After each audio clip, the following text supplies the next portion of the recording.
On offshore installations, we all deal with hazards every day of our working lives. Whether we're travelling to and from our place of work, preparing for the day ahead, or concentrating on the job in hand, hazards are all around us. However, some are more easily recognised than others. Helicopter downdraft is one such hazard, and it continues to be the cause of numerous incidents with the potential to cause serious injury or even worse.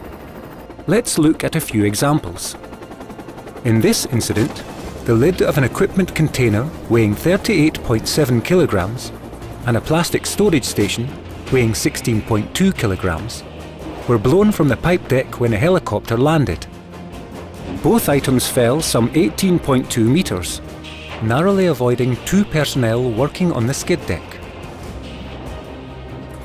Here, a bag weighing approximately 4 kilograms slipped from a person's hand and blew off the helideck as a result of strong downdraft. The bag was assumed to have fallen into the sea, but actually fell some 18 meters onto containers, which were fortunately in an unpopulated area. Here, the downdraft force lifted and blew 2 rig bags, each weighing 10 kilograms, from the luggage cage to a lower level where fortunately no personnel were working at the time. Other instances include the unsecured, unlocked door of an aluminium locker becoming detached as a result of helicopter downwash, and a large container weighing 200 kilograms, situated 35 meters from the centre of the helideck, being lifted and blown over the handrails and falling to the deck 10 meters below. All these incidents had the potential to cause serious injury and occurred as a result of high-velocity air movements caused by a helicopter in flight, during approach, landing or takeoff, and even when stationary on the helideck with rotors turning. They were all caused by what is called helicopter downwash, the vertical wind velocity directly below the aircraft, and sidewash, the horizontal wind velocity across the surface of the ground.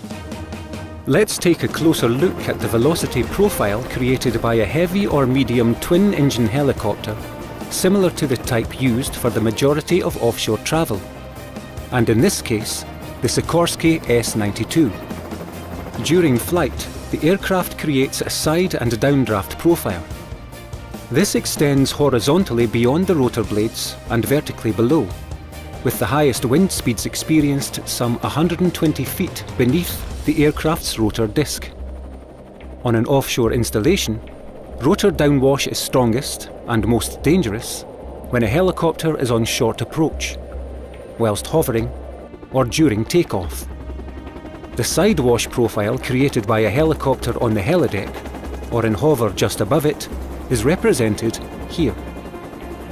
Wind speeds in excess of 50 knots can be experienced up to 85 feet from the aircraft, which when combined with prevailing wind speed and environmental conditions can equate to the equivalent of a Category 1 hurricane.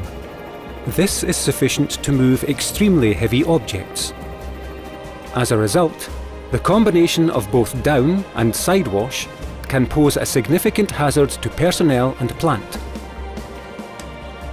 Sufficient forces can be generated to dislodge and move loose or inadequately secured items, situated at distances of up to 125 feet from the helideck. It's also worth noting that the actual rotor down and sidewash profiles can be significantly affected by obstructions and channeling through constricted areas. This, when combined with the ambient wind velocity, wind direction, and other environmental factors, can all contribute to increasing the effect of downdraft. Another hazard is the vertical component of the side and downdraft profile, which can lift objects into the air. The flight path of the aircraft is another key factor, as are the size, weight, and rotor size of the helicopter. There is also the potentially unpredictable nature of the weather, other environmental factors, and the structural nuances of the installation and surrounding infrastructure to consider. So what can we all do to try and prevent these incidents occurring? Every offshore installation must have helicopter rotor downwash danger zones identified with appropriate signage at relevant locations. A detailed plot plan identifying the downwash zones should be produced, and consideration should be given if equipment is being sited in danger areas. It is the responsibility of the HLOs and the helideck crew to ensure that all these susceptible areas, not just the helideck, are part of their routine checks prior to helicopter operations commencing. Mitigation measures must be put in place to remove, store, or secure all potential hazards. And a toolbox talk must have occurred in advance of every flight arrival, and this must include a reminder of the baggage handling procedures.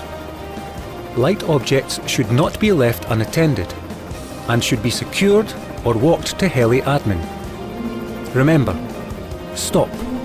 Never chase a blown object. Prevention of incidents as a result of helicopter downdraft is everyone's responsibility. Wherever you are working, keep your workplace tidy, and remember, good housekeeping is mandatory. In downwash danger zones, this is critical. Be especially aware of loose objects and tools, not just in your work area, but any adjacent areas, walkways, etc. And remember, if you're not looking and listening, if you're not vigilant and cautious and aware of your surroundings, then in just a moment an accident or incident can occur. Thanks for watching.